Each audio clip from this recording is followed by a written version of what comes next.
আসসালামু আলাইকুম দর্শক, আশা করছি আপনারা সবাই ভালো আছেন। আজকে আমি আপনাদের সাথে শেয়ার করছি কালিবাউশ মাছের একটা সুস্বাদু রান্না। কালিবাউশের ভুনা করছি। কালিবাউশ মাছ অনেকেই অনেকভাবে রান্না করে থাকেন। আমি কিভাবে রান্না করি সেটাই আমি আপনাদের সাথে শেয়ার করছি।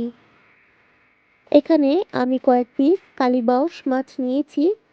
মাছগুলোকে আমি ধুয়ে পরিষ্কার করে নিয়েছি। মাছ আমি ভেজে রান্না করব, তাই এর সাথে আমি এখন কিছু মশলা দিয়ে দিচ্ছি। মরিচ, হলুদ আর স্বাদ মতো লবণ দিয়ে মাছটাকে মাখিয়ে নিচ্ছি।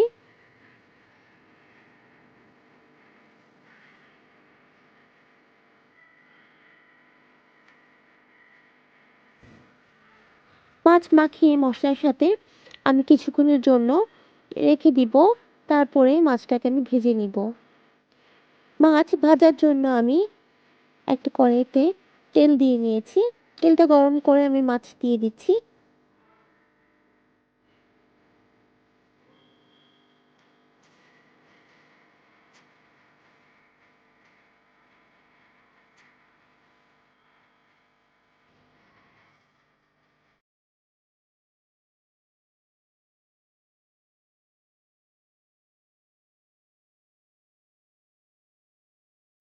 মাছ আমি কড়া করে ভেজে নিব।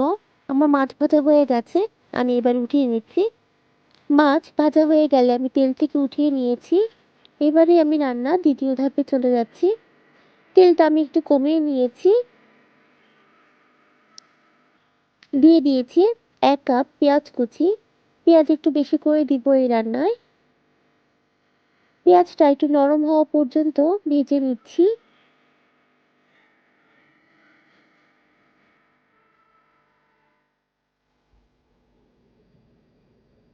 পেঁয়াজ নরম হয়ে আসলে এবার এতে দিয়ে দিচ্ছি আদা রসুন বাটা। আমি দিয়ে দিয়েছি 1.5 চা চামচ রসুনের বাটা, 1 চা চামচ আদার বাটা। আবারও সবকিছু ভালো করে ভেজে নিচ্ছি।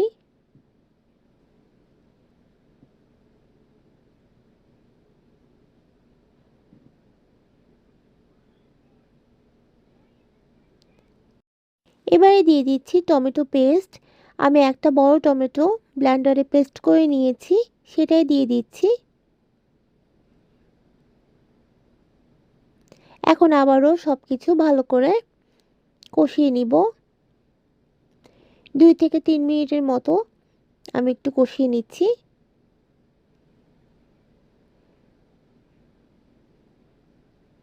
এবার এতে দিয়ে দিচ্ছি গুঁড়া মশলা।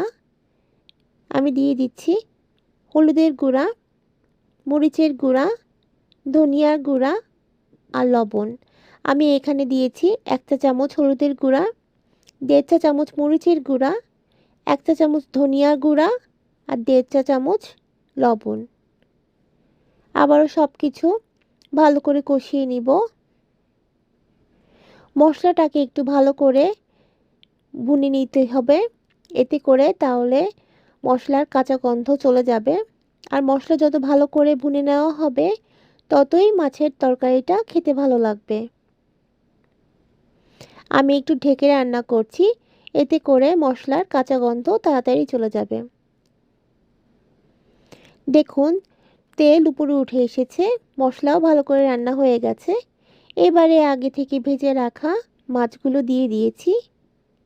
মাছ মশলার সাথে একটু মিশিয়ে দিচ্ছি।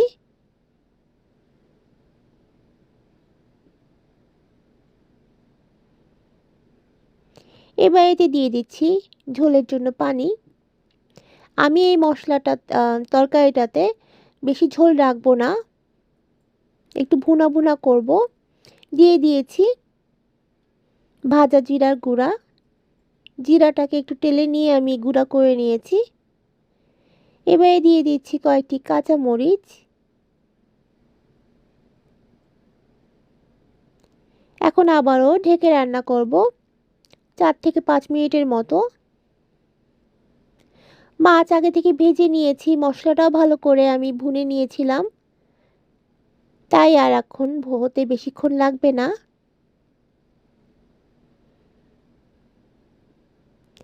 4 থেকে 5 মিনিটের মতো রান্না করে নিয়েছি।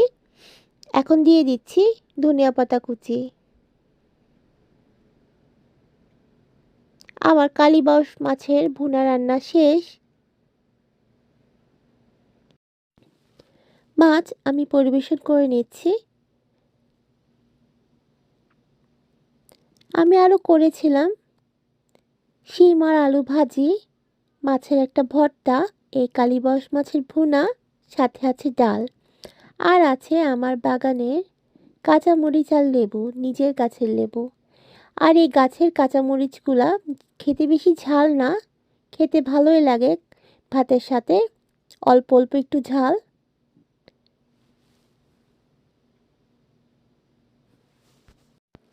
আশা করছি আমার রান্না আপনাদের ভালো লেগেছে। আজকে তাহলে এই পর্যন্তই। ভালো থাকবেন সবাই। আমি আপনাদের জন্য দোয়া করি।